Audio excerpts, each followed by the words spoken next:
ফিলিস্তিনের স্বাধীনতাকামী সশস্ত্র গোষ্ঠী হামাসের উদ্দেশ্যে লাস্ট ওয়ার্নিং বা শেষ সতর্কতা জারি করেছেন যুক্তরাষ্ট্রের প্রেসিডেন্ট ডোনাল্ড ট্রাম্প। গাজায় আটক থাকা সকল ইসরায়েলি বন্দীকে মুক্তি দিতে এবং গাজা ছেড়ে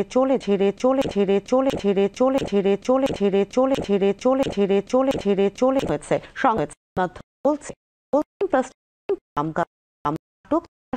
ইসরায়েলি বন্দীকে মুক্তি দিতে হামাসের উদ্দেশ্যে সতর্কতা জারি করেছেন এবং ফিলিস্তিনি এই গোষ্ঠীর নেতাদের গাজা উপত্যকা ছেড়ে চলে যেতে বলেছেন।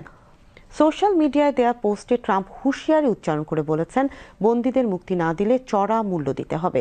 একই পোস্টে তিনি লিখেছেন, এটি আপনাদের জন্য শেষ সতর্কতা। হামাসের এখনই গাজা ত্যাগ করা উচিত, আপনাদের জন্য এখনো সুযোগ রয়েছে। এদিকে গাজা ভূখণ্ডের ওপর অবরোধ জারি করে রেখেছে ইসরায়েল। এতে সেখানকার ফিলিস্তিনিরা দিনে দিনে ক্ষুধার্ত হয়ে পড়ছে, কারণ ইসরায়েলের অবরোধ খাদ্যের মূল্য ব্যাপকভাবে বাড়িয়ে দিয়েছে এবং খাদ্য সংকটের সৃষ্টিও করেছে। বিশ্ব খাদ্য কর্মসূচি সতর্ক করেছে, তাদের স্টকে যে খাবার রয়েছে তা 2 সপ্তাহেরও কম সময়ের মধ্যে শেষ হয়ে যেতে পারে।